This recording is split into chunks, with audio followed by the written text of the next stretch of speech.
नमस्कार बंधुरा आजकेर भिडियोटी शुरू करार आगे आपनादेर काछे एकटी छोट्ट प्रश्न राखते चाই। यदि एकजन अवसरप्राप्त मानुष सारा जीवन चाकरी करार परो एमन एकटी पेंशन पान जा दिए मासेर कयेक दिनेर ओषुधও केना যায় ना, ताहले सेई मानुषटी कोथाय जाबेन, कार काछे निजेर कथा बोलबेन। एबार आसा जाक आजकेर सबचेये गुरुत्वपूर्ण आपडेटे। एनएससीर जातीय सभापति कमांडार अशोक रावत एनएससी सांसददेर कर्मसूचिर সময়সীমা ২রা আগস্ট পর্যন্ত বাড়িয়েছিলেন। এই সময়ে দেশের বিভিন্ন প্রান্তে এনএসসির প্রতিনিধিরা একের পর এক সাংসদের সঙ্গে সাক্ষাৎ করেছেন। তাদের হাতে স্মারকলিপি তুলে দিয়ে অনুরোধ করেছেন যাতে সংসদে ইপিএস ৯৫ পেনশন বৃদ্ধির বিষয়টি জোরালোভাবে তোলা হয় এবং শ্রমমন্ত্রীর সঙ্গে আলোচনা করে দ্রুত সমাধানের চেষ্টা করা হয়। শুধু তাই নয়, অনেক সাংসদ প্রধানমন্ত্রী নরেন্দ্র মোদী এবং শ্রমমন্ত্রী মনসুখ মান্ডভিয়ার কাছেও চিঠি পাঠিয়েছেন।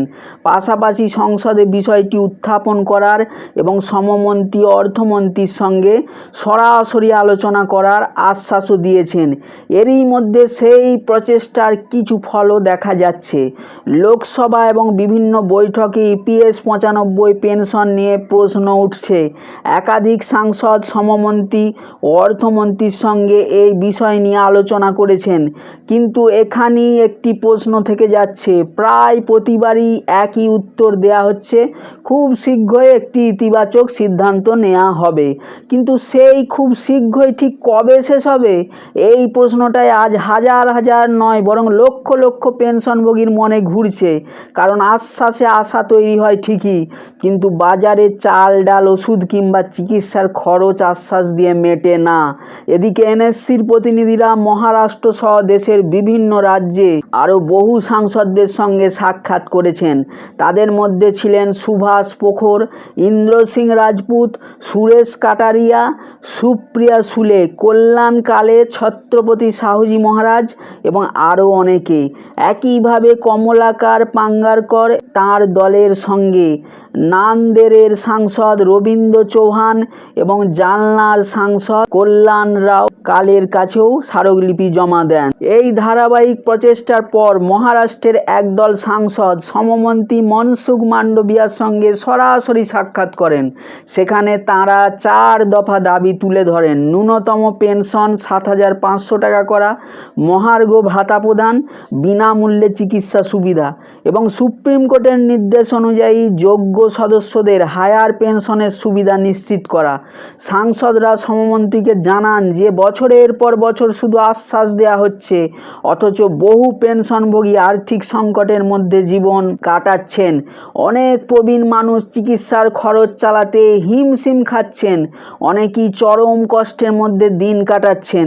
এর উত্তরে শ্রমমন্ত্রী আবারও জানান যে সরকার বিষয়টি গুরুত্বের সঙ্গে বিবেচনা করছে এবং খুব শীঘ্রই একটি ইতিবাচক সিদ্ধান্ত নেওয়া হবে।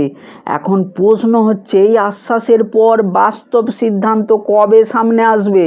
এদিকে কেরালার কোল্লামের আরএসপি সাংসদ এন.কে প্রেমচন্দন শ্রম পরামর্শদাতা কমিটির বৈঠকে আবারও ইপিএস ৯৫ পেনশন বৃদ্ধি এবং পেনশন ব্যবস্থা সংস্কারের বিষয়টি উত্থাপন করেন। উত্তরে জানানো হয়েছে খুব শীঘ্রই একটি উচ্চ পর্যায়ের বৈঠক ডাকা হবে এবং সেখানে বিষয়টি নিয়ে বিস্তারিত আলোচনা করা হবে। অর্থাৎ আপাতত বৈঠকের আশ্বাস রয়েছে, কিন্তু পেনশন বৃদ্ধি নিয়ে এখনও কোনো নির্দিষ্ট ঘোষণা করা হয়নি। অন্যদিকে আরও অনেক সাংসদ জানিয়েছেন যে তাঁরা লোকসভা এবং রাজ্যসভায় এই বিষয়টি আবার তুলবেন এবং শ্রমমন্ত্রী অর্থমন্ত্রীর সঙ্গে আলোচনা করবেন। এর পাশাপাশি ৫ আগস্ট দিল্লির যন্তর মন্তরে বড় আন্দোলনের প্রস্তুতিও চলছে। এনএসসি ১ এবং ২ আগস্টেও গুরুত্বপূর্ণ বলে জানিয়ে সব পেনশনভোগীর কাছে আবেদন করেছে যাতে যত বেশি সম্ভব সাংসদদের হাতে স্মারকলিপি তুলে দেওয়া যায়। পাশাপাশি এনএসসির প্রতিটি সরকারি বার্তা আরও বেশি মানুষের কাছে পৌঁছে দেওয়ার আহ্বানও জানানো হয়েছে, যাতে কেউ বিভ্রান্তিকর তথ্যের শিকার না হন। এনএসসি জানিয়েছে নির্দিষ্ট কয়েকটি দিনে অধিকাংশ সাংসদ তাদের নিজ নিজ এলাকায় থাকবেন, তাই যাদের কাছে এখনও স্মারকলিপি পৌঁছায়নি তাদের কাছে পৌঁছে দেওয়ার অনুরোধ করা হয়েছে।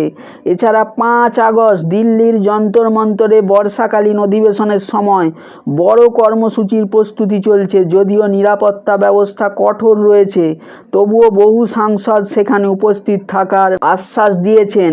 এখন সবার নজর একটি বিষয়ের দিকে, সংসদে কতজন সাংসদ ইপিএস 95 পেনশনভোগীদের দাবি জোরালোভাবে তুলবেন এবং সরকার সেই দাবির জবাবে কি ঘোষণা করবে। বন্ধুরা, শেষ করার আগে আপনাদের কাছে একটি প্রশ্ন, আপনাদের মতে শুধু আশ্বাস কি যথেষ্ট, নাকি এবার একটি নির্দিষ্ট সিদ্ধান্তের সময় এসে গেছে?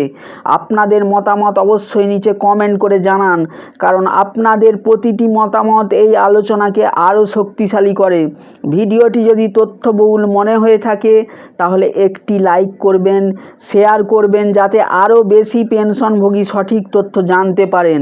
আর EPS 95 pension, higher pension, EPF এবং এই ধরনের গুরুত্বপূর্ণ আপডেট সবার আগে পেতে আমাদের চ্যানেলটি অবশ্যই সাবস্ক্রাইব করে পাশে থাকা বেল আইকনটি চাপতে ভুলবেন না। আমি আবারও নতুন আপডেট নিয়ে খুব শীঘ্রই আপনাদের সামনে হাজির হব। ধন্যবাদ, নমস্কার।